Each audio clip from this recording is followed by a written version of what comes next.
Good evening, everyone. My word, what a reception. Now, Hugh, I am seriously out of my comfort zone. I don't get often nervous, but I am tonight because I'm not cooking. And I'm chairing, and I'm in between these two greats. They really are greats, the greats that I look up to anyway. A few things. First off, stop drinking. I know you are. You're having a little sip. Hang on. Wait until these guys tell you to, please. And how come we haven't got? I haven't got a glass yet. That's not right. Not right. So just hang on to your glasses for a while, please. Later on in the evening, you will be asked to vote. We've asked you to vote as well, pre-vote online, so I hope you've all done that. At the end of the evening, we'll be asking you to vote.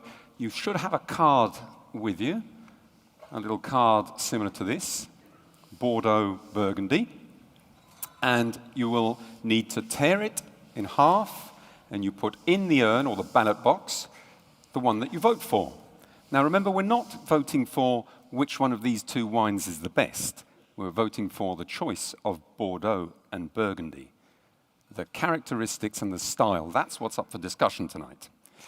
So, Bordeaux Burgundy into the urn or into the ballot box. If you don't know, you put both in. If you want another glass, that's not going to happen. That is not going to happen. So that's how it works. So I must say, for me, it's an incredible honor to be here tonight, an honor to be amongst two greats that I look up to, as I said, an honor to be in front of you as well, many of which I believe enjoy wine, like myself. And probably Gavroche customers as well. I've noticed already a few, so thank you. It's great. When I got the call to do this, I immediately jumped to it. I said, yes, but why me? Why the chef? Well, I suppose it's because I am French, after all. I have French genes running in my blood, as well as French wines. You two will be glad to know. And one of my first memories of drinking wines, as you all know, maybe you don't know, I know there are a few French people in here, as you grow up as a child in a French family, you get to sniff the wines at a very, very young age. And you get a bit of wine with a drop of water in it, and I mean at a very, very young age, to get you used to drinking these wonderful wines and to appreciate the finer things in life. And one abiding memory I remember, and I could have been only about 7 at the time, and it was a Sunday lunch, family lunch with friends, close friends, and I had to sat at the table for the whole period of the lunch. The starter, the main course, and then dessert came. And dessert came, and Dad grabbed me, and he said, "You've got to put your nose in this glass." Sweet wine had arrived. So he forcibly pushed my nose into this glass. And I smiled, I must say, I did smile. And then he said, "Maintenant faut goûter. You've got to taste." Oh, all right, then I will. And it was ambrosial, nectar, the finest cough syrup I'd ever tasted. Chateau d'Yquem, no less. What a way to start. What a way to start. So I was sold on it, absolutely sold on it. So that's my little anecdote of how I fell in love with great wines. Enough said on that. These two really don't need much introduction, but I'm going to. Our first speaker tonight, arguing for Bordeaux, is one of the world's leading wine authors. He has written a host of bestsellers, including the World Atlas of Wine, which I have, you'll be glad to know. In fact, I've got several copies, which he co-authors with his opponent tonight, Jancis. And his annual pocket wine book, which I have several copies as well, whose 2015 edition is available now. Yes, we're not afraid of plugging this stuff now, I'll tell you. His books on gardening and trees are also celebrated. Unfortunately, I do not have a copy of those, but I shall be out there buying one soon. And making the case for Burgundy, we have another titan of the wine world. Her books include the hugely successful Oxford Companion to Wine, Wine Grapes, and the aforementioned World Atlas of Wine. She is the Financial Times wine correspondent, and her website, jancisrobinson.com. Yeah, well, I told you we weren't afraid of plugging things here. Has subscribers in more than 150 countries. She was the first person outside the wine trade to qualify as Master of Wine in 1984, and that's Jancis Robinson. I think they deserve a round of applause just to get us going.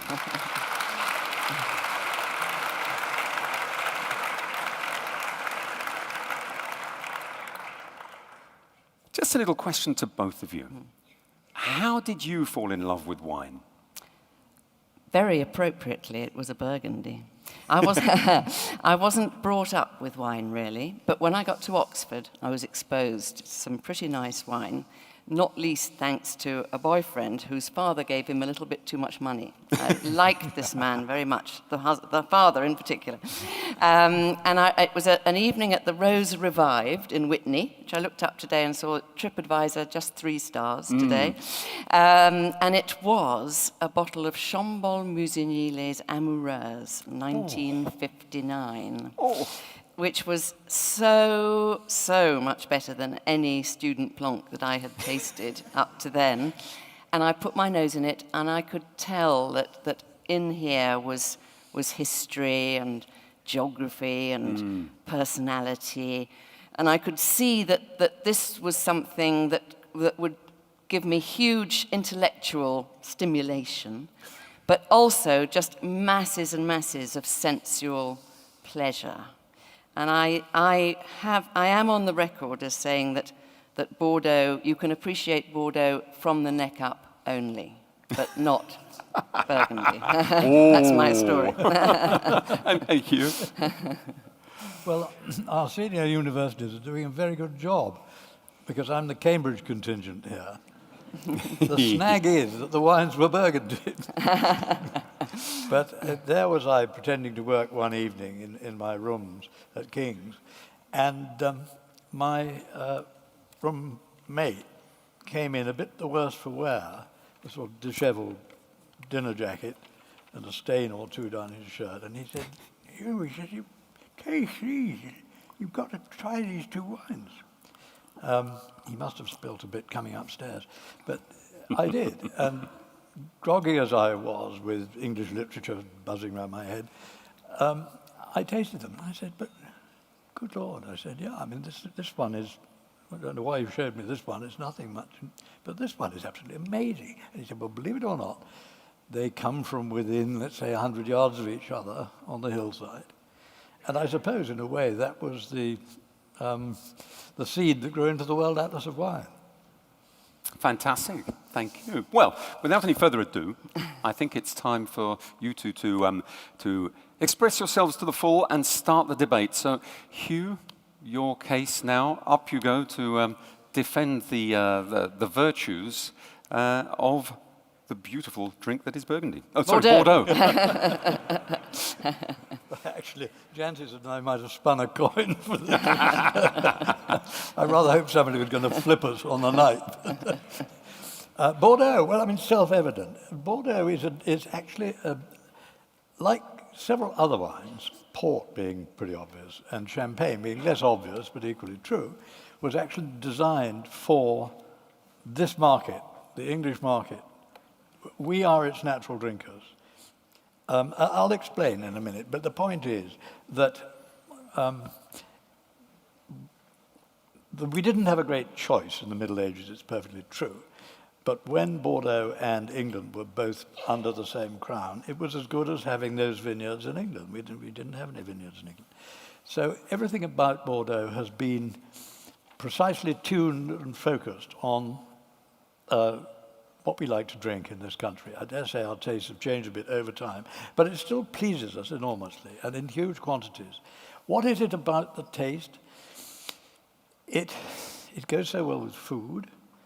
It is not beefy. It's a dry wine. It's a refreshing wine. You can always come back. in fact, you always must come back and have another sip or two. It asks questions. It stimulates Jancis, I hear, above the neck. Well, it stimulates all sorts of parts of me. And I believe it does you, too. I don't think that I'm absolutely without friends in the room.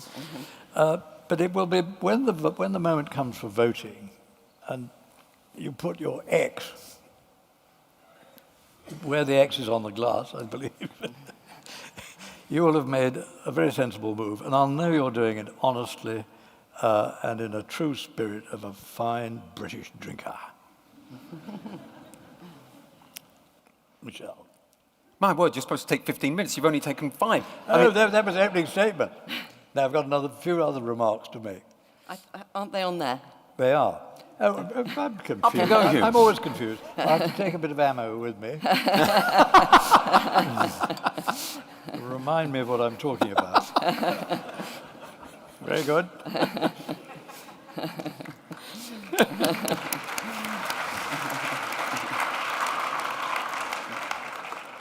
I'm convinced already. I mean, No. No.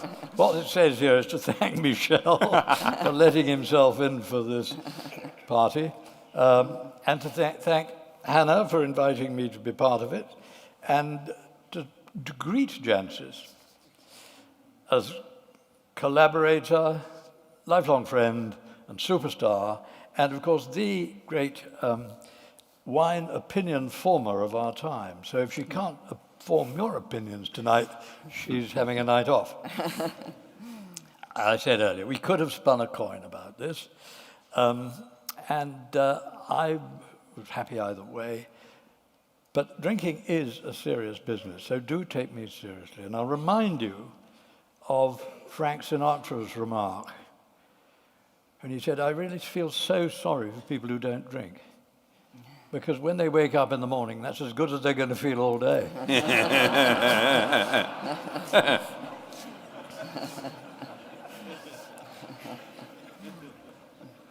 Well, Jancis will deploy some pretty fancy arguments.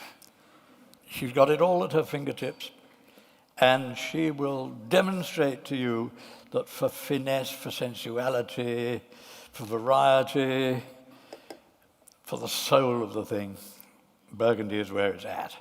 She might even cite the variety of soils of the Côte d'Or and elsewhere. She will probably mention the Pinot Noir, which she might rashly claim is the best red grape. I'm just second-guessing you, my dear, don't mind. Trying to undercut your pitch. And how on the Côte d'Or or elsewhere, the Pinot Noir interprets the soil so perfectly, so transparently that you can tell exactly what you're drinking, where you're drinking it from, with a sniff and a sip. Well, aren't we lucky to have all these choices? I mean, here we are, uncommitted drinkers. You will commit yourselves later in the evening, I know, with the choice of left bank, right bank, Volnay, Nuit Saint-Georges, come to that old world and new world. The world is out there, and it offers us an unbelievable variety of things that we might drink. I know that this is actually what really attracted me to wine in the first place, was the fact it wasn't all the same. If you can find something to enjoy where there is a different interpretation or a different version of it every time, for every day of your life, for all I know, thousands and thousands, that's a pretty good thing to collect if you're a collector. And that is the way that my mind goes. I can't see a new wine bottle or a new wine label without wanting to know what it's like. I just want to get the cork out and have a slurp and see whether it's something that I didn't know about, whether it's something better than I expected or not so good. There's always that stimulus, as though one needed stimulus, it's curiosity. And I think curiosity is both a fault and a virtue, but I'm jolly glad that I'm full up to the top with it. Now, we have in our glass, the one with an X, the sample that I chose to represent Bordeaux. What a fantastic responsibility. I mean, Bordeaux produces more fine wine than anywhere else in the world, and that's not an exaggeration. It is a huge area. It actually produces 5 times as much wine as Burgundy. So it starts with a bit of an advantage, the wider choice. The wine I've chosen is from Saint-Julien, in the middle of the Medoc. Many people's first choice in Bordeaux, I'm going to say claret, actually, because it's 2 shorter syllables. Claret, what does claret mean? It means clear, light wine, and it goes back to the Middle Ages. It was the wine that was first shipped immediately after the harvest. You remember Beaujolais Nouveau? Well, it was like Beaujolais Nouveau. You couldn't get it home quick enough. It wasn't going to get any better. In fact, it would go off if you kept it until the following year. So claret was the clear wine that had been immediately racked, didn't have any sediment, any lees in it, and was taken home. So claret has been our national drink, as I remind you, I said earlier. And one of the first clarets that people seem to understand and take to from the Medoc, Saint-Julien lies right in the middle of the Medoc. It's not a wine of extremes. It's a kind of you're good, or you're very good, or you're wonderful, average claret. This is a fair take on what claret means altogether. This is Chateau Lalande-Bory, and it's 2009, which is a banker vintage. It is at the age it is now, 6 years, it is beginning to show where it's going to go. And as I shall explain, one of the great virtues of Bordeaux is that you can keep it with confidence if it's good, and find that years later you've got another version, and probably a better version of what you bought in the first place. This capacity to age and to develop and become more interesting is something obviously not unique to claret, but it's built into the formula, I think. So nature was very kind in 2009. It did everything right. It was called, as so many vintages are, the vintage of the century. Somebody said there are actually 3 kinds of Bordeaux vintage. There's a restaurant vintage, there's a luncheon vintage, and there's a vintage of the century. So this is one of those. And what do we look for in it? Well, the tasting routine will be familiar to everybody who's bothered to buy a ticket for tonight. I'm absolutely sure. I don't have to tell you where your nostrils are or where the opening of the glass is. You apply one to the other.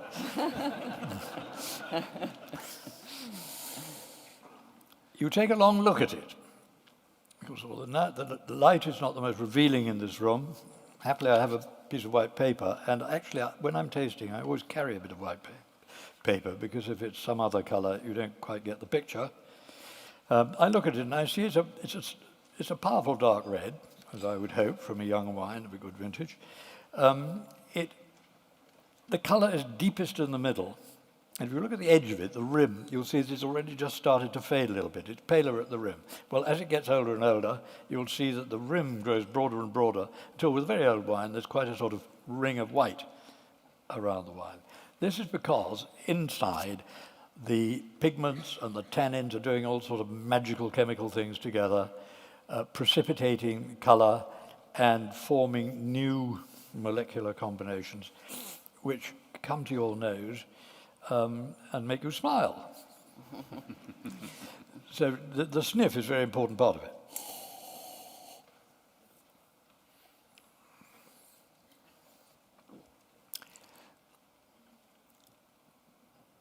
It is dry, is it not? It's almost astringent. You feel acidity in it.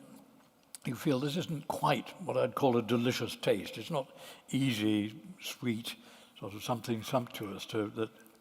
It's not like being served a lovely pudding. It's definitely it's one of the appetizing things that belongs in the savory part of your taste. It is dry. I feel it's even a little bit salty. It tastes of fruit, but not obviously of any fruit that you could possibly imagine. has a fruity flavor which will stay in the front of your mouth and sweeten your palate a bit, but not to the point where you could actually describe it as sweet. And then it is also drying other parts of your mouth, not so much the front part in the middle, but you are getting a slightly astringent dryness which leads you to have another sip, which of course is the secret of the whole thing. That is the secret. I don't need to say more about Saint-Julien, really, but I will just say that Lalande-Bory is called from the Bory family, who have been landowners in the Médoc for a very long time. They own Chateau Ducreux-Caillou, and they own Chateau Grand Puy-Lacoste, two names which will be familiar to a lot of you, I know. They play at a very, very high level, and they had an opportunity a few years ago of buying a bit of land which had been from another class growth. I believe it was Chateau Lagrange, while Lagrange was selling part of its huge and wonderful vineyard, I can't remember. And they started making a wine which is not a class growth. It has been declassified to that extent. It doesn't belong to a class growth chateau. And the funny thing in Bordeaux is that land that belongs to a class growth is classed land. I can't excuse that. It's ridiculous, but it's true. It's never spoilt my pleasure, and I don't suppose it will yours. The Borys started Lalande-Bory in order to have a wine of this caliber. In other words, not a super celebrated wine, something can be sold for a relatively modest price, and that would please all claret lovers. Judy and I are just back from California, where we had a fantastic time and the weather was wonderful. One of the snags there is when you look at the wine list, the prices are absolutely astonishing. I mean, basically, a Napa Cabernet starts at $100, if it's got any self-respect. And I looked at a wine list with great interest. The three cheapest wines on this posh restaurant wine list were all French. And they were a Saint-Emilion, a Sancerre, and a Chablis. Well, if in California they think all their wines are worth more than of those three wines, I think they've got a problem. Well, they will in the long run.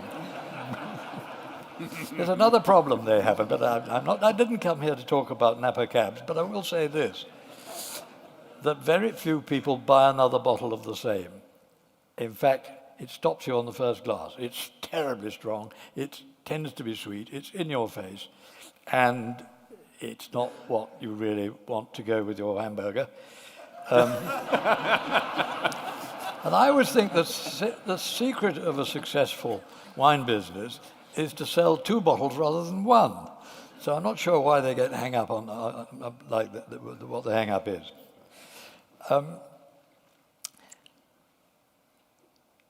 We are broad-minded about wine. Okay, we love claret best, don't we? But we're very broad-minded. We'll try wine from anywhere. Funnily enough, I mean, to us, Bordeaux and Burgundy are rival suppliers, and there are other rivals. I mean, there is Kiwi Sauvignon, and there are other things you could drink, but I don't advise it. But the nation that invented chauvinism does see things quite differently. If, by any chance, and it won't happen, somebody in Bordeaux were to be offered a glass of Burgundy, either red or white, he would say thank you and be perfectly gracious about it, and he might even taste it. He might even force a smile. But his next remark would start with the expression, quand même. What does quand même? It means even so, notwithstanding, all the same, it's drinkable. Do I have time? You've got about a minute. I've got a minute. There are two cultures. They are not friendly to each other. In fact, they're embattled and always will be about the virtues of their wines. Pinot Noir, the pure produce of this wonderful land of the peasant where everybody belongs to the land and the land belongs to them.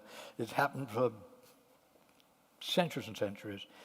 Bordeaux, this concoction for the British market, where there isn't even a native grape. The Cabernet, the Merlot, all that family were imported from somewhere else. They didn't grow wine in Bordeaux at all until they found a market for it, and that market is right here. So they started on this mongrel product, blending Cabernet and Merlot, because these grapes succeeded on their gravelly land. They found the deepest gravel. They worked on its reputation. They worked and worked and worked. They produced a product for the consumer, for you. They didn't wait for nature to give them an advantage. They found the advantage, and they have, over time, perfected it. Neither Bordeaux nor Burgundy was as good a few years ago, or over time, as it is today. Both have definitely upped their act a lot, and recently, to our great benefit. They've changed their nature a bit. Bordeaux has got more potent, riper to taste, more fun to drink in a way. Burgundy has gone rather in the opposite direction, I submit. So Bordeaux is here, it's available, it's understandable. It comes in big units, not in tiny little vineyard parcels, but in big, big units. There are 250,000 bottles of a first growth. Even Petrus, the rarest Bordeaux, makes something like 30,000 bottles a year. Romane Conti, which everybody worships in Burgundy, although most people have never tasted it, must be true, in a good year makes 5,000 bottles. So what are they offering the world? A very, very exclusive product, a gleaming diamond for the super rich, for the snob. Objection, my lad. And time's up anyway, so come on. It's time to is it time to sit down? Yes, I can go on doing that. Yes. Very well, thank you. Very good.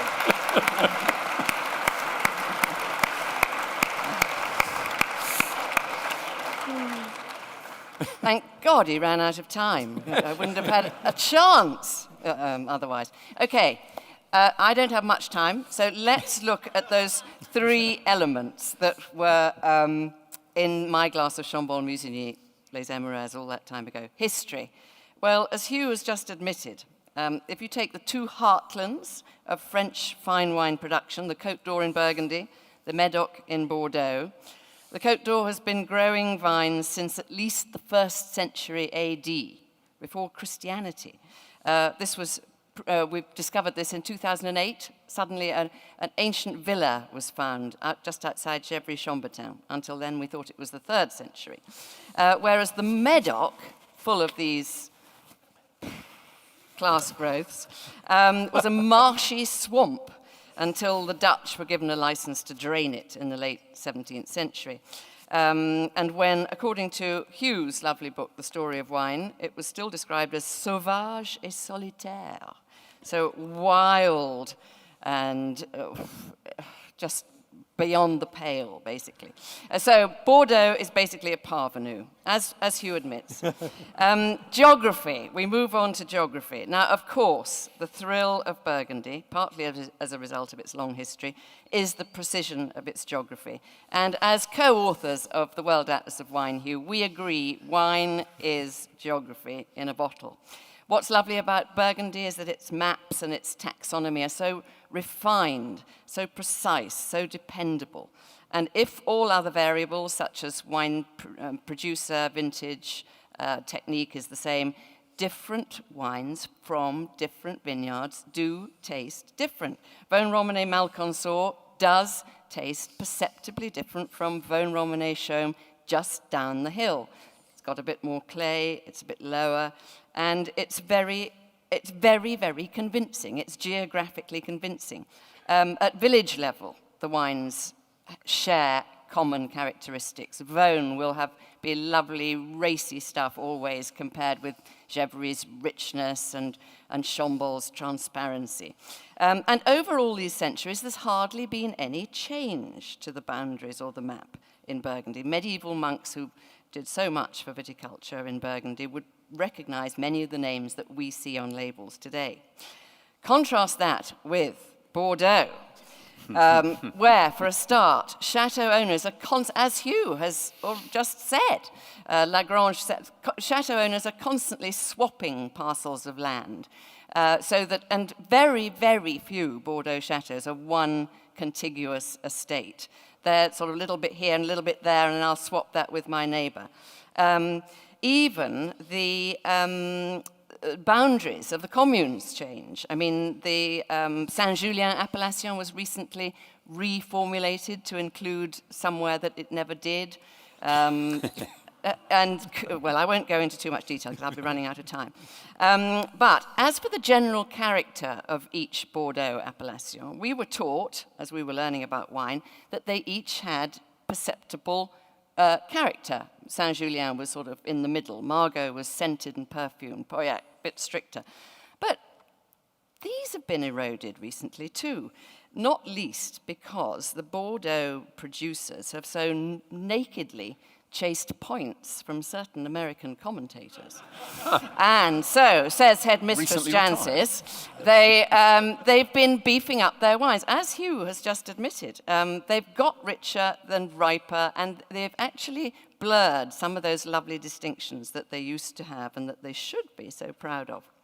So one big point in my book in favor of Burgundy, oddly enough, is that they don't actually bend to curry favor with us wine writers. In fact, I've been going to Burgundy to taste the latest vintage every year, every autumn, for at least 15 years. And I could count the number of invitations I've had to break bread with the vignerons on the fingers of one hand, whereas it is very different in Bordeaux. So we come on to personality, and I'm afraid here Burgundy wins hands down over Bordeaux. Although I must remember that we're being filmed, and therefore I must be reasonably discreet. What's great about Burgundy is the dirt. I don't just mean the all-important dirt in the vineyard, but the dirt on muddy boots, the dirt in fingernails.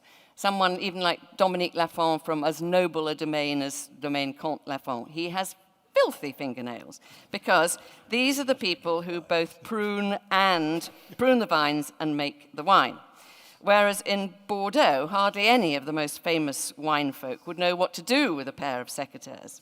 They're much more familiar with spreadsheets because Bordeaux is above all a place of commerce, as Strabo noted in his 7th century geography. He didn't mention wine at all in the context of Bordeaux, he just said it was a place of commerce. But I shouldn't complain because the Bordelais, unlike the Burgundians, are super lavish with their invitations. But it's always clear exactly why they give so many extravagant tastings, lunches, and dinners. The same commercial phenomenon that saw the Bordelais spend so much of their time in China a few years ago, courting this new market. Now, of course, having actually lost rather than gained money on the expensive vintages they were persuaded to invest in, the Chinese have seen through the en primeur circus, which is what it is, and I'm off to take part in it on Friday. And Nick, I know, says, well, why on earth are you doing it yet again? Because I'm curious. So we'll be shown, hundreds, if not thousands of us will be shown little cask samples of the latest vintage. How do we know what relation they bear to the final blend? I don't know. And anyway, nowadays, there's no great scramble to buy early from the cask because prices have been softening. Bordeaux's had 3, possibly 4 lackluster vintages in a row since the great but overpriced 09 and 10. But this didn't stop the chateau owners from asking ridiculous prices for them. So now, the Bordeaux merchants and have sellers who buy wine from the chateau owners, and there's some overlap between them, have cellars full of unsold wine.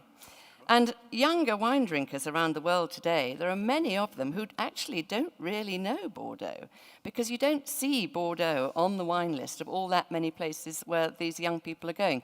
Le Gavroche's wine list is a noble exception, which has many fine Bordeaux crew on it.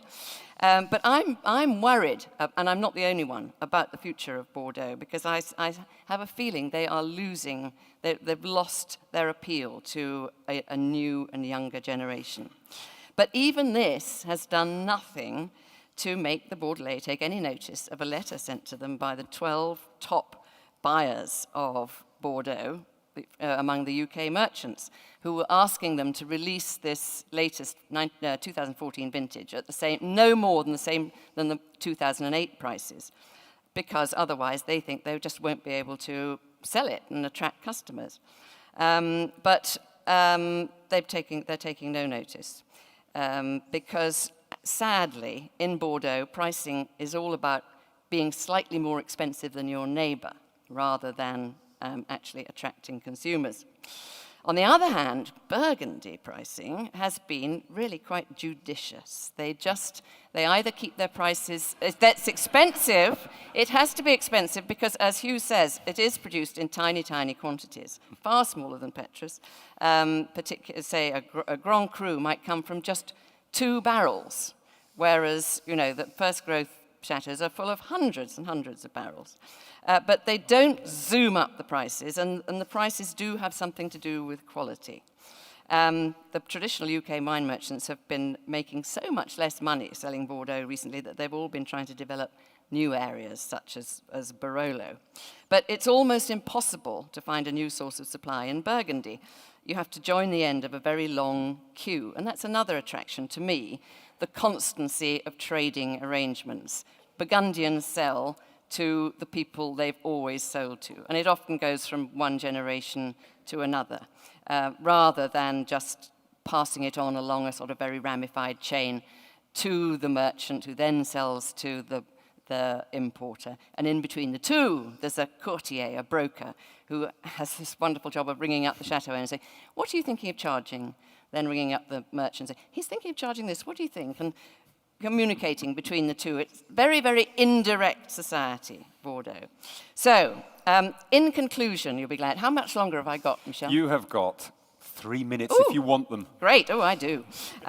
So, today, with the great advantage of being responsible for the Oxford Companion to Wine and getting in all the feedback for the World Atlas of Wine, there is one message coming from all our correspondents around the world, which is that they are seeking fresher, lighter wines that express vineyard rather than winemaking. And guess where can deliver that so easily?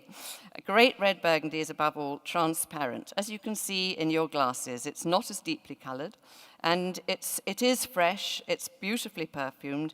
It does, we're not judging, the vote, as Michel said, is not on these two particular wines, but I hope is on our arguments. But you can see how beautifully perfumed red Burgundy can be. I would argue that it's easier to pair with food than red Bordeaux, thanks perhaps to its slightly softer tannins. I love the way that wine dominates the wine town of Beaune, but it's basically the countryside that's so beautiful. The villages, the worn stone on the slope, the vineyards, so much more interesting landscape than the flatlands of the Medoc, I would submit. I will spare you the grimness of a 2007 Bordeaux blind tasting I did the week before last. I could go into detail, but it was deeply disappointing. And the price of the boring wines in the middle was £50 a bottle, and it just didn't seem right. They just weren't earning that price. It was more that complacency was ruling. It's very funny that now, well, I'll leave that out. You're running out of yes. time now. No, I'm running out of tact.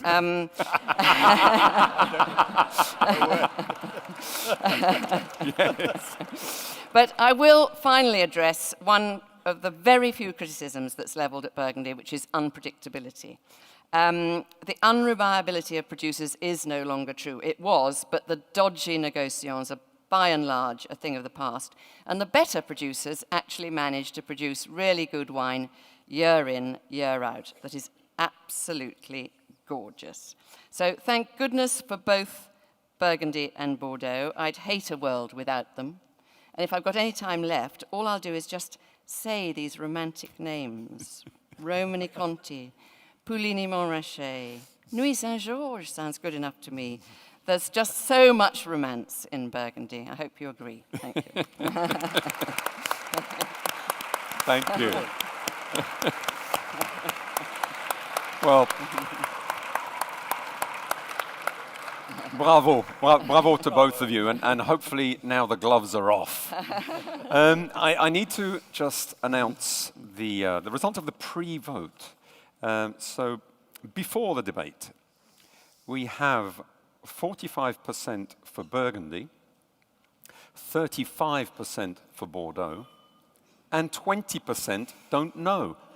Why don't you know? I don't get that. I really don't. I'm sorry, I don't understand it.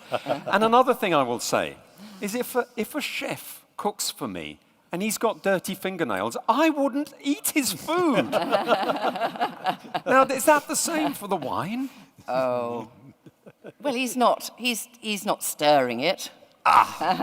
Well, technically, maybe not. But yes, I mean, I think you make some great points, both of you. But it's going pretty low when you're saying, choose your wine, Burgundy or Bordeaux, because they've got the lovely hills, or because one of them was. Well, yes, but you want to go there and enjoy it, the landscape. Yes, Yeah. but I'm not drinking the landscape. And the other one was a boggy marsh until the Dutch came in. When did the Dutch have anything to do with drinking wine? They drink schnapps, do they not? I don't know.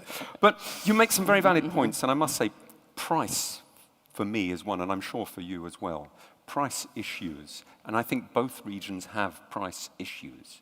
I mean, you're championing the fact that you can still buy. Yeah, with difficulty you can find nice, inexpensive Burgundy, but they're not rapacious in the way, and there are fewer layers in the sales link, so you're not paying extra for the courtier making the telephone calls. I thought I'd got over this problem by talking about Napa Cabernet. If you really want to see where people are rapacious, it's in these wineries trying to make their names in the New World and just thinking that by piling on the price, they will gain respect. Well, the Bordelais have not been backward in piling on the prices, though. But they have this worldwide market. They're getting the price. China was a silly mistake on their part. How they can have been to China and eaten in Chinese restaurants and thought there'd be a culture switch suddenly, and the dishes would stop coming round on a dumb waiter, and they'd have a proper orderly meal and have the fish before the meat, so that you could have the white before the red. It's not going to happen. But surely, you see, when it comes to price as well, there's an issue of quantity. I mean, some of the finer Burgundies, there's just not enough to go round. And as a restaurateur, I find myself begging for my single bottle of Domaine Romanée-Conti, and I have to beg and get on all knees. And please, I want my Alex allocation. Ferguson got them all first. Well, he did, didn't he? Yes, and then he hiked the price up. And, yes, but let's not go there. But surely in Bordeaux, you can buy some good middle-of-the-road wines at a very reasonable price, and they can offer equal pleasure. Well, I checked on this because I'm unaware of these cheap wines. No, let's take, from not the cheapest wine merchant in the country, Berry Brothers Good Ordinary Claret, which is good. Okay, it may or not be ordinary, but it's £9 a bottle. And it seems to me a fair price for a jolly good bottle of wine. And, of course, lots of people sell it cheaper than that. I think, and I've said rather boringly for a long time, that some of the best value in the wine world at the moment are the Petit Chateaux from the two great vintages, 09 and 10, in Bordeaux. They're stonking value. But when you come to one of the less good vintages, where the grapes didn't get properly ripe, and the poor old proprietors whose costs are not that different from the costs of a first growth, and yet they're only getting, €5 for a bottle rather than 500. Isn't Burgundy lucky not to have poor vintages? Yeah, well, I told you the gloves were off. You say that. But you see, 2013, the growing season was appalling, and we all went to taste them thinking, oh, this isn't going to be much fun. They're really, really good. Right, on that note, I think we should take a few questions from the audience. Now you've had a sip, you've obviously been waiting, so hands up, and we've got some mics going round, so they can point you there. So can we have a first hands up? Oh, there's a gentleman there. I'll take 2 or 3 questions at a time. I would like to contribute to the debate as follows. In the 19th century, in the Great Larousse, the distinction between Bordeaux and Burgundy was the following one. A Burgundy was to Bordeaux what a mistress is to a wife. It's typically French, of course. That's very French, isn't it? You're not expecting me to comment on that, are you? No comment, let's move on. Another question, please. My word, you're a shy lot. No. There's one at the front and there's one at the back. Yeah, start with the gentleman at the back there, that's it. So, to date, the discussion has focused on the great red grapes, but I wonder if we talked for a minute on the white grapes of the 2 regions, whether your arguments would be emboldened or diminished. Well, I think that's for another day, isn't it, really? It's a good one, though. But it's a That's very a lovely very question. Depending, we'll see whether we run out of time. I mean, Yes, that would maybe. be a good thing to revisit, wouldn't Well, it? it would be something to revisit, but I mean, I've already said my piece about sweet wines and Ikem for me. Well, you know, do they have the equivalent in? No. Okay, let's move on then. Isn't the proof of Bordeaux's inferiority that the French were prepared to let the English have it? Where did that Well, clever there question is a come response to that. How did the English acquire it? Was because the daughter of the Duke of Aquitaine, the famous Eleanor, married the King of France. Then 15 years later, she kicked him out of bed and took Henry II of England to bed. So actually, it wasn't carelessness on the part of the French, it was their choice. Oh, touché. We have a question here. Yeah. Thank you so much to all 3 of you for coming and speaking. It's been very insightful. Which auction house do you think is the best auction house to buy wines from? Oh, well, that's a tough one to answer. Should we answer that one or should we move on swiftly? It's not how I buy my wine. Be provocative, come on. I don't buy wine at auction, I'm afraid. Do you buy wines at auction? No, I said that's not how I buy wine. No, my wine, so I don't know. These 2 don't buy wines at auction. I occasionally, as a restaurateur, buy wines at auction, it's not easy, and it's not for everybody. You've got to make sure that you know what you're doing, and you've got to be sure that you're buying what is actually on the label. And that's very, very important, especially nowadays. But that, I think, is another subject. And I don't think it really influences the debate tonight. Quite right. So, the lady here. Hello. I am a Burgundy drinker. Absolutely. And I drink Burgundy with everything.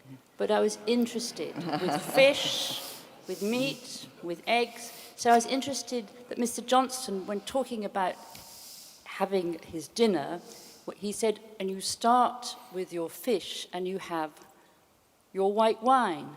So does this mean that Bordeaux is that limited, that you can only drink it with certain foods? Well, we do make wine. I mean, they make white wine. Very, very good white wine in Bordeaux. That's not a limitation, but I think Michel's the expert here. Yes, thank you, Hugh. The debate between white wine and red wine of the 2 regions is maybe for another day, because we are tasting reds. And I think we're talking about predominantly red wines. However, I do disagree slightly with you, because as Hugh said, there are some absolutely amazing white Bordeauxs that are very food-friendly as well.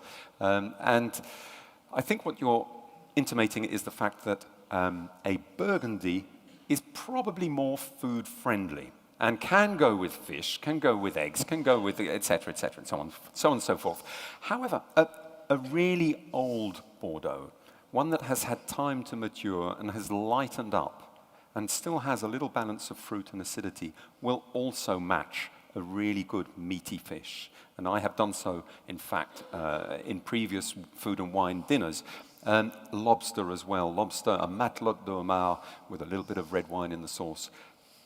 You cannot get better with a, well, maybe you can. I don't know. But I don't want to influence you. It's not my job. I'm chair. But it is one of those things that can work very well. But isn't it wonderful that we're actually debating this? Now, more questions. Maybe on the right here, because I'm conscious I've missed you out. So.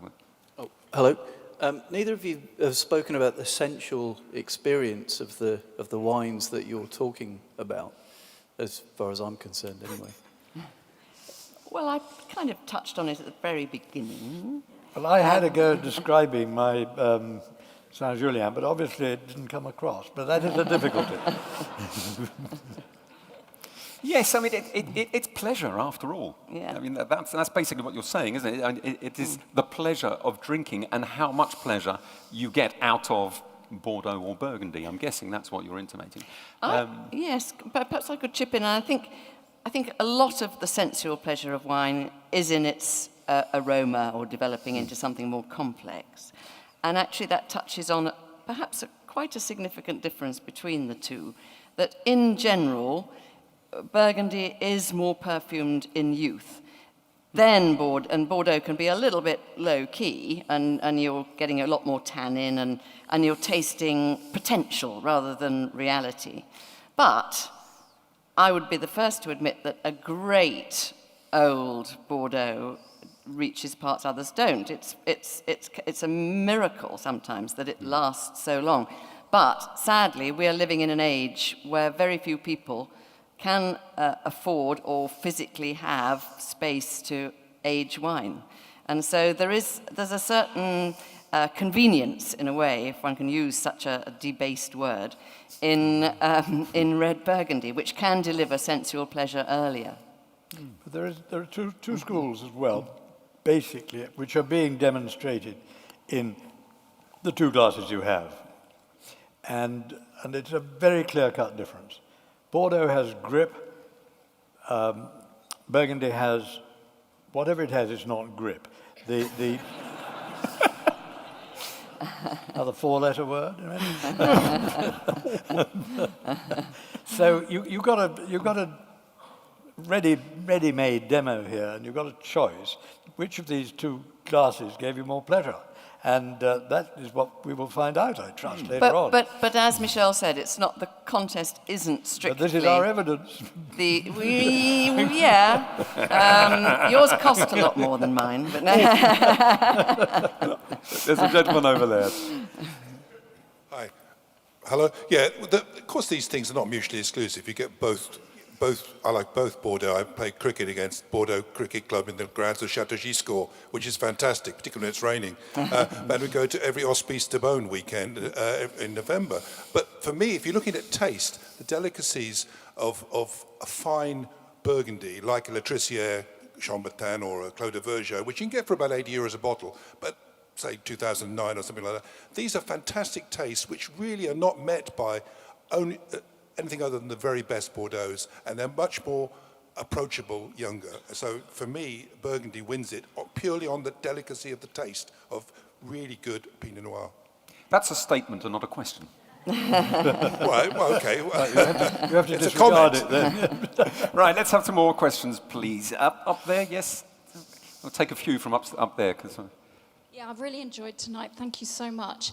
I'd like to open this up a little bit and talk about other regions which share superficial similarities. So I'm interested, if you were to have a debate about Australian Cabernet Sauvignon versus New Zealand Pinot Noir, would you be talking about similar characteristics, or is the New World producing wines that are profoundly different? Well, neither of us, I see, really went for the varietal question. I mean, I admitted that Bordeaux is a mongrel because it's got lots of varieties in it. But this is the old world, new world question, really. And are we looking for the same qualities if we are buying a Coonawarra Cabernet or if we're buying a Medoc? Well, thank goodness, no. I mean, thank goodness that we actually have this huge range of choice. And I want Australian wine to bear the marks of Australia. Absolutely I do. And there are things that only wonderful flavors that only Australia produces. I don't want them to taste the same. Actually, just in parentheses, Bordeaux and Burgundy used to taste very nearly the same because most of the liquid in the bottles came from the Rhone or indeed Algeria. The idea that we have this sort of pure authenticity, it's bottled by the man with the dirty fingernails who made it, is a very new invention. The first person to chateau bottle wine was, well, admittedly 90 years ago, it was Philippe de Rothschild at Mouton. But the idea of bottling by the producer is absolutely brand new in Burgundy. It used to be very much stirred up in a big vat by the famous négociant houses of Beaune and elsewhere.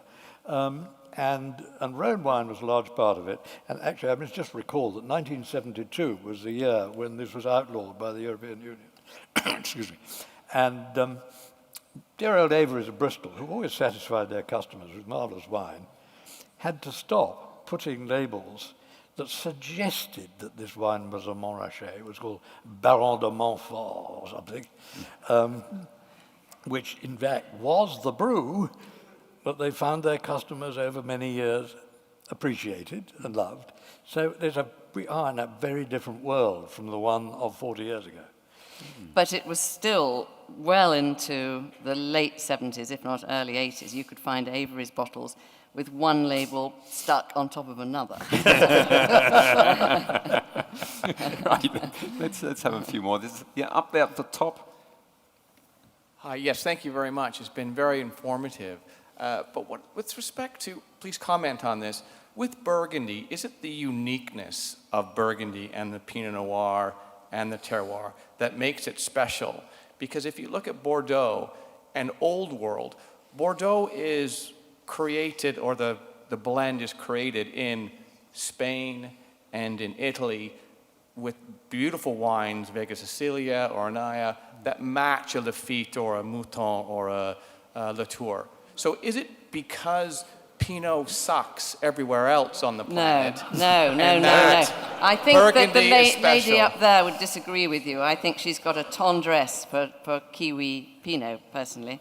And I am amazed because when I started, well, even 20 years ago, I think we all said, nowhere in the world will produce decent Pinot apart from Burgundy. You know, they're all trying, but actually, I'm just back from something called the World of Pinot Noir in an event in Santa Barbara, tasting, and that's just one of many chances that we have to taste Pinot Noirs from Chile, from Oregon, from the cooler bits of Australia, certainly from New Zealand, and the quality of them is zooming up.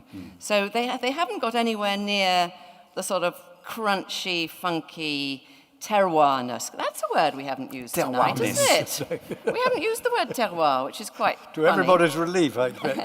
Yes. But I take issue with you on that one very technical point of where the Pinot Noir is crunchy, because we were more or less the same time as you in California the other day, and then we have a wonderful life. We tasted a Pinot Noir actually in the Napa Valley that sent me driving 200 miles north into North Sonoma to see where it was made. It was absolutely magical, and I could have confused it with very, very good Burgundy easily. Yeah, absolutely. No, this is what I'm saying, that the Burgundians no longer have a monopoly on fine Pinot Noir, I don't believe. There we go. But nor can they make Bordeaux. down at the front. That's it. Hi, hello. When we speak about the two regions, especially about Burgundy, you mentioned vineyards and vine growers. But when Bordeaux was one of the first regions to truly go into the winemaking and enology, it makes wine much better than it used to be, and it was copied in any other region in the world. In that case, where stands Bordeaux in front of Burgundy in terms of winemaking and actually blending and everything that makes wine so much better with the the actual University hand of the man? of Bordeaux has been a great leader for the world in how you make good wine, there's no doubt. Professor Peynaud at Bordeaux University set completely new standards in how to choose the moment to to pick the grapes, and I mean, I won't go on into the technical side of it, but Bordeaux is absolutely, it's not just a fuddy-duddy old place that's been making wine for a very long time. It is actually has the cutting-edge university where people from all over the world go to study. Yes, and are you from Bordeaux? Yeah, because I do find a phenomenon, which is, yes, of course, quality in Bordeaux has increased admirably and excitingly, and particularly technically. And as Hugh says, they're past masters in studying the exact effects of different little tinkerings with, toast of the barrels and length of time and fermentation temperatures and things. But quite a long time ago, I remember there was a deputation over from Bordeaux to present to us wine writers the fact that Bordeaux now, this must have been about the late 80s or early 90s, Bordeaux now was so much better than it used to be. This was true, but so were the wines of everywhere else. Everywhere has been increasing so rapidly. And wonderfully for us consumers, you, as a wine producer, you only stay in the game if you make better wine every year, which, thank goodness, pretty much everybody is. But I don't think that, again, the Bordelais have a monopoly on it. Up there, up the very, very top. Hi there. I just wanted to ask you both, over the last, say, 10 years, I know it may be a little bit taxing this time of night, what's the highest score you've given to the best Bordeaux, and what's the highest score you've given to the best Burgundy you've tasted? It's an easy question for Hugh. I've never given a score to anything, I'm afraid. Well, what's the best you've tasted? And what's the best wine I've tasted now? Of Bordeaux and Burgundy. The scoring system doesn't work for me. I think I am innumerate. I just can't handle numbers when I'm thinking about tastes and pleasures. I can't handle numbers as well, or at any other time. So I don't do scoring. I do have a very, very rough and ready thing, which I do when I'm tasting a whole lot of wines for the first time. I put my scoring system is a tick, a cross, or a question mark. Jancis? Well, I see scores as a sort of necessary evil. And when I started my website, the en primeur market was hot, and people really wanted a quick guide to what they should buy long in advance of them getting a chance of ever tasting it. So, I've never really worked on the 100-point scale, so I work on the 20-point scale. I'm just flicking through here to see if it's got any clues from lovely wine dinners where I might have given the little black book. This is the book to have. Forget any guidebooks. This is the... No, well, it's actually on the website. I should look. There we go. It's on the I'm website. sure I have given some 20s. They would probably have been to really pretty old red Bordeaux's. Good question. Yes. Yes. But I'm sorry. Too many wines. Too many good things. Look it out. Thank you very much. I wanted to apologise first because I'm not going to advance the debate at all. I'm going out to Bordeaux for my first en primeur tastings in a week or so, and I wanted to ask if you had any advice. Don't expect to enjoy it. That's a common statement. Yes. Yeah, I think that's a good one. Don't drive. It's very, very difficult to drink wines en primeur. I mean, you can't drink them anyway. Yeah. You can't drink them anyway. No, it's sort of ink. I suppose the only thing I'd say is try to get your impression of the vintage on the first day, because from then onwards, really what you're tasting is the relative differences between, I don't know where you are, I'm afraid, so I'm sorry. I'm not. Up there on the left. Oh, right. Hi. After that, what you're capable of noticing is whether Chateau X is better than Chateau Y. But it's really only the first day that you're sort of sensitive enough to see what the vintage is actually like compared to a typical year. I think that's really all. And I hope someone else is driving. Yeah, not easy. We've got time for another 2 or 3, so down at the front. Hello, thank you for a very enjoyable evening. I'm quite a collaborative chap, and I wonder if each of you could suggest one thing that your region could learn from the other, or do you perhaps think you should each stick to your knitting? That's a very interesting question. Wonderful question. I can think of one. Well, actually, I've got a sort of answer to that in a way, which is, could you make Burgundy and Bordeaux, or vice versa? I mean, because that would be fascinating. The French authorities would put you in jail, but you could plant, Pinot Noir in the Medoc or on the right bank, and you could certainly ripen Merlot, Cab Franc. You might be able to squeeze Cabernet Sauvignon somewhere in Burgundy. How good could the results be? I mean, that would be a fascinating experiment.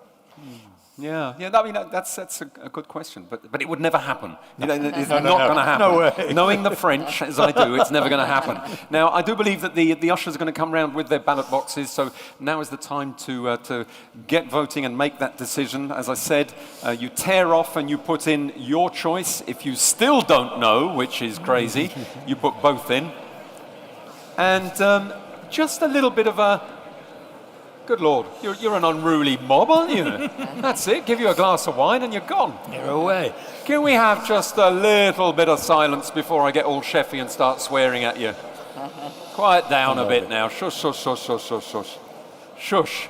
Behave. Right. Just 2 minutes they have, no more than that, to sum up and to just give their all. Hugh, do you want to go first? 2 minutes. I went first last time. You went first last time. Jancis, over to you. 2 minutes to sum up.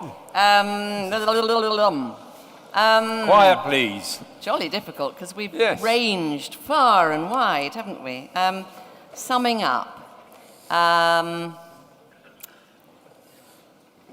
You've got to be... Well, it sounded as though it helped to be British, to like Bordeaux. Whereas perhaps Burgundy has a more direct appeal to the senses.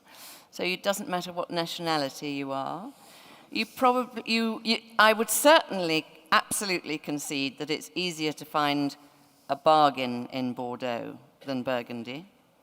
But you have got to choose your vintages very carefully.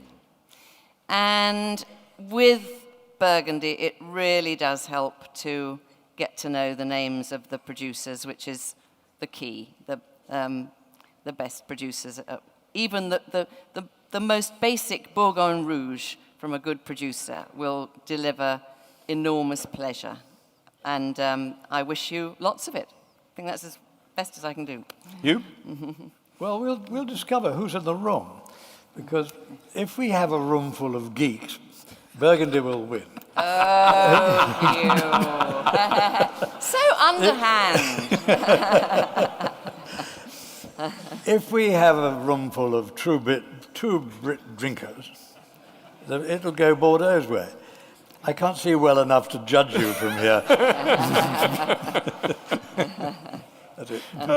Well, that's absolutely succinct and to the point.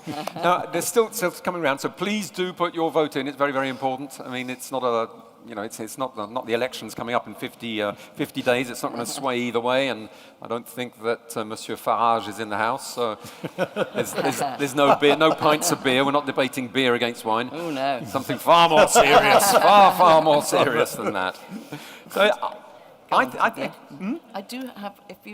I do have an answer to the last question. Yeah, well, please, yes. If that's all right, the one about which can each, what could each region teach the other?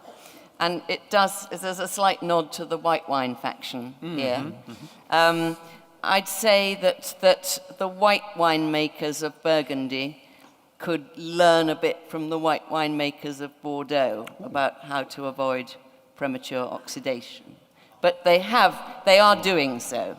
It's well underway, that. That's a very valid point, yes, that's a very valid point. The amount of bottles I've opened over the past couple of years that have been completely oxidized, I mean, it's a very valid point. And I have a British... But not of Bordeaux. But definitely not a Bordeaux. But I have a British palate, and I do like the older white Burgundies. I don't mind a hint of maderization, a hint of oxidization. But when it's flat and gone, I mean, it's such a complete waste. The votes are being collected, but we can throw it out to the audience and have another couple of questions there. If anybody's still got a question, I can see a hand up there, the gentleman there in blue. Over on the right. Yeah. Well, there's one here at the front as well. Have we still got the mics? We don't have the... Oh, here we go. Gentleman here. You were both prepared to flip a coin and speak on the other side. If you had a three-sided coin, would either of you be prepared to advocate for the Rhone? The Rhine? The Rhone. No, but I'd go for the Rhine. Or the Mosel. I'd happily speak in favour of the Northern Rhone. I would like those alcohol levels in Chateauneuf to just temper themselves a bit before speaking strongly in favour. There are some lovely Southern Rhone wines and some great value, but the most admired wines, put it that way, or some of the most admired wines of Chateauneuf, just getting, when they're 16%, it's just a bit uncomfortable for me. Very uncomfortable, and that's down to the weather, I think, as well. It's been we haven't really hot. Mentioned climate change, have we? Yeah, that's true. And for me, I'm a huge fan of the Rhone Valley. Huge fan, and I think they're great with food. Very, very food friendly. One more question. There was a gentleman up there with his hand, or just behind there. There's the lady there. Yep. There's the auction house one. I drink red 10 out of 10 times, but if you were drinking white, I'm curious to know what each of you would drink. Riesling. Yes, you're a huge fan, aren't you? Huge fan of the wine. There's a very strong synergy, actually, between lovers of Riesling and lovers of Pinot Noir.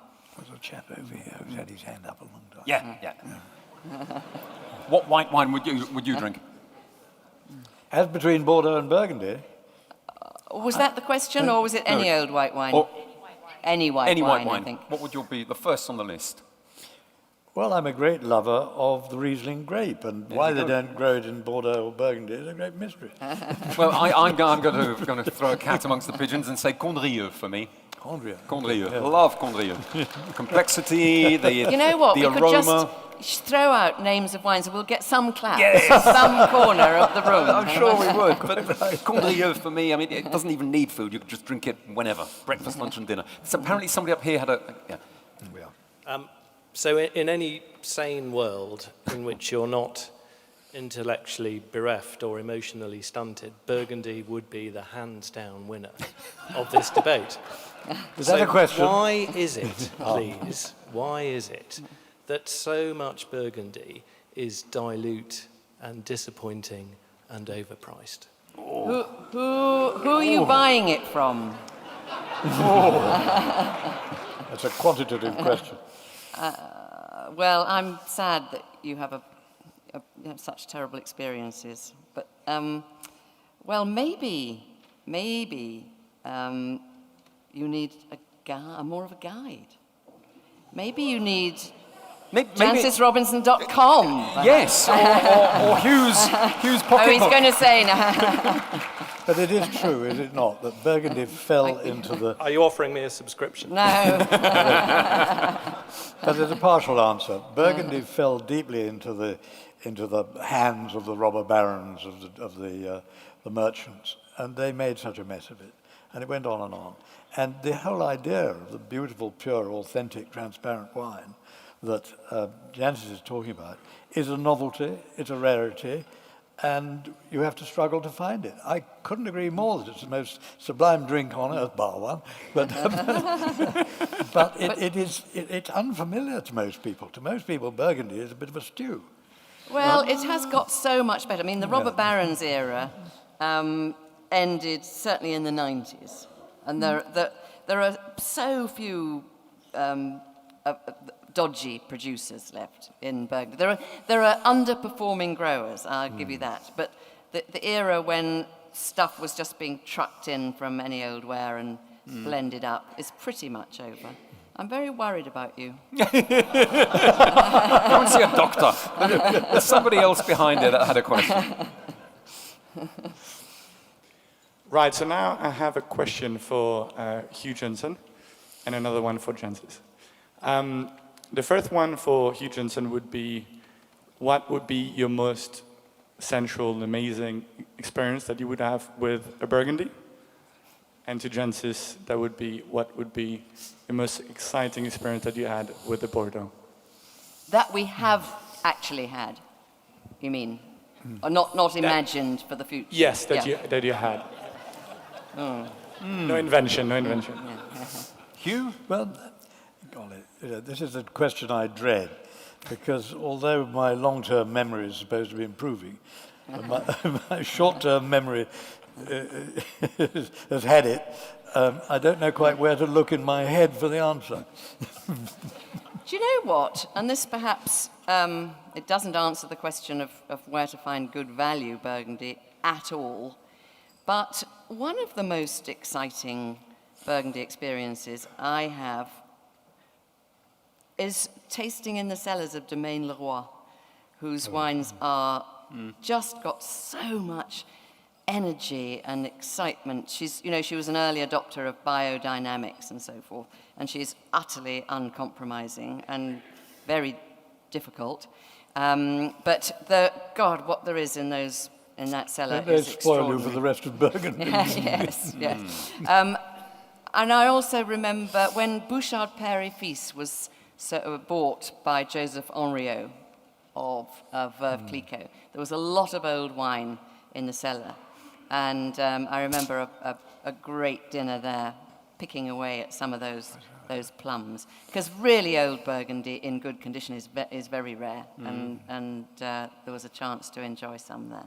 And they went back to the 19th century, Yeah, too. yeah, It yeah. could be that old, yes. Yeah. Well, we're still waiting for the results, so we've got time for another question or two. The lady in the front. And tasting at Domaine de la Romani Conti isn't too bad either. No, I was just thinking that. As a casual wine tourist, which neither one of you are, which region is easier to visit? Oh, as a wine tourist, that's it, yeah, go on. Burgundy. Yeah. Burgundy? Much, Certainly.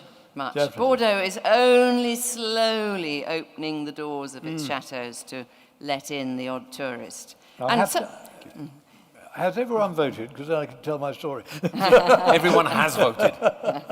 Everyone has. No, I mean, but Bordeaux can be very grim to visit. And, you know,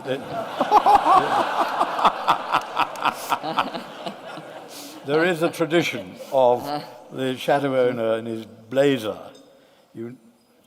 There's a story about, is it Strabo who wrote about, the Roman author who wrote about Bordeaux? Yes.